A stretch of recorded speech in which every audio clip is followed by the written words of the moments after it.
Baik, terima kasih kami sampaikan kepada Bapak Kepala BNPB, Bapak Letjen TNI Suharyanto SOSMM. Teman-teman media, sebelum kita masuk ke sesi tanya jawab, kita akan mendapatkan informasi perkembangan juga dari beberapa narasumber lainnya. Yang pertama, kami persilakan Bapak Kepala Badan Geologi, Bapak Eko Lelono, untuk menyampaikan informasi update terkait aktivitas Gunung Semeru dan hal-hal penting lainnya mungkin sangat penting untuk kita waspadai dan untuk kita jadikan pedoman di lapangan. Pada Bapak Eko Lelono kami persilakan. Baik, terima kasih Bapak. Bismillahirrahmanirrahim. Assalamualaikum warahmatullahi wabarakatuh. Mohon izin Pak Kepala BNPB, Bapak Ibu narasumber yang lain. Jadi kami coba merangkum ya secara data-data teknis yang ada di Gunung Semeru ini. Jadi Gunung Semeru ini memiliki tipe strato dengan kubah lava dan puncak tertingginya itu di Mahameru 3.676 di atas permukaan laut. Secara administratif ini terletak di Gunung Malang, Lumajang, Jawa Timur. Aktivitas Gunung Semeru saat ini terdapat di kawah Jonggring Seloko yang terletak di sebelah tenggara puncak Mahameru yang terbentuk sejak 1913. Letusan Gunung Semeru umumnya bertipe vulkanian dan strombolian, berupa penghancuran kubah atau lidah lava serta pembentukan kubah lava atau lidah lava baru. Penghancuran kubah atau lidah lava mengakibatkan pembentukan awan panas guguran yang merupakan karakteristik dari Gunung Semeru. Jadi pengamatan hari ini secara visual ya tanggal 1 hingga 30 November 2021, jadi sebelum kejadian ini, gunung api terlihat jelas hingga tertutup kabut ya, teramati hembusan gas dari kawah utama berwarna putih dan kelabu dengan intensitas sedang hingga tebal. Tingginya lebih kurang 100 sampai 600 meter dari puncak. Kemudian juga kita lihat cuaca di sini cerah, hujan, anginnya lemah gitu ya, dan suhu udara lebih kurang berkisar 20 sampai 32 derajat Celcius. Erupsi yang terjadi tidak menerus, menghasilkan kolom erupsi berwarna kelabu dengan tinggi maksimum 300 hingga 600 meter di atas puncak kawah. Hari ini awan panas terjadi luncuran 1.700 meter dari puncak atau 700 meter dari ujung aliran lava dengan arah luncuran ke tenggara.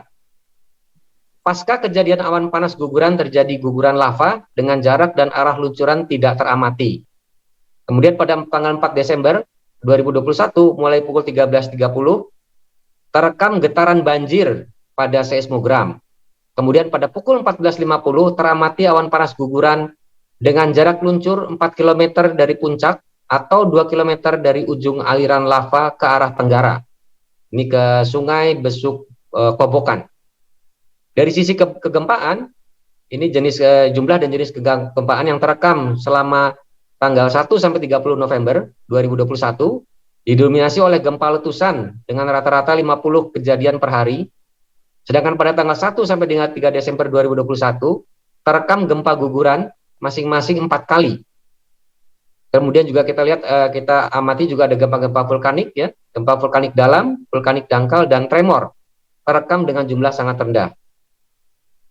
Nah, dari hasil pengamatan visual ini menunjukkan pemunculan guguran dan awan panas guguran diakibatkan oleh ketidakstabilan endapan lidah lava dan interaksi batuan yang bersuhu relatif tinggi dengan air hujan. Aktivitas yang terjadi pada tanggal 1 sampai dengan 4 Desember merupakan aktivitas permukaan. Dari kegempaan tidak menunjukkan adanya kenaikan gempa-gempa yang berasosiasi dengan suplai magma atau batuan segar ke permukaan. Dari sisi potensi ancamannya, potensi bahaya ancaman erupsi Gunung Semeru berupa lontaran batu pijar di sekitar puncak, sedangkan material lontaran berukuran abu dapat tersebar lebih jauh tergantung arah dan kecepatan angin. Potensi ancaman bahaya lainnya berupa awan panas guguran dan guguran batuan dari kubah atau ujung lidah lava ke sektor tenggara dan selatan dari puncak. Jika terjadi hujan, dapat terjadi lahar di sepanjang aliran sungai yang berhulu di daerah puncak. Oleh karena itu, berdasarkan hasil pemantauan visual dan instrumental tadi, kami simpulkan potensi ancaman bahayanya, maka tingkat aktivitas Gunung Semeru masih ditetapkan di level 2 atau waspada. Nah, untuk sebagai rekomendasinya, dalam kasus level 2 atau waspada, agar masyarakat atau pengunjung juga wisatawan tidak beraktivitas dalam radius 1 km dari kawah atau puncak Gunung Semeru dan jarak 5 km arah bukaan kawah di sektor selatan dan tenggara, serta mewaspadai awan panas guguran, guguran lava, dan lahar di sepanjang aliran sungai atau lembah yang berhulu di puncak Gunung Semeru. Radius dan jarak rekomendasi ini akan dievaluasi terus untuk antisipasi jika terjadi gejala perubahan ancaman bahaya. Saya kira demikian Bapak informasi yang dapat kami sampaikan. Kami kembalikan lagi pada moderator. Terima kasih. Baik, terima kasih Pak Eko Budi Lelono, Kepala Badan Geologi Kementerian ESDM. Berikutnya mungkin kita memerlukan informasi dari Badan Meteorologi, Klimatologi, dan Geofisika terkait dengan sebaran abu vulkanik yang mungkin juga sangat berpengaruh pada sektor penerbangan. Telah hadir Bapak Deputi Meteorologi dan Kapus Penerbangan, tapi mungkin akan diwakili oleh Pak Guswanto, Deputi Meteorologi. Kami persilakan, Pak.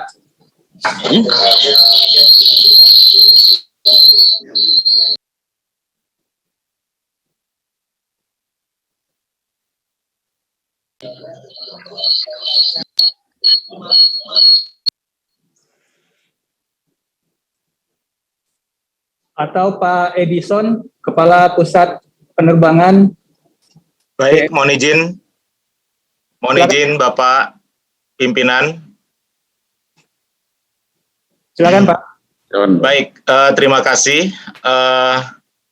Berdasarkan hasil pantauan dari Badan Meteorologi, Klimatologi, dan Geofisika, dalam hal ini dari Stasiun Meteorologi Juanda, memperlihatkan bahwa potensi abu vulkanik pada update pada malam hari ini itu bergerak ke arah barat laut pada ketinggian 0 sampai 30.000 feet, kemudian hingga di atas 50.000 feet bergerak ke arah barat.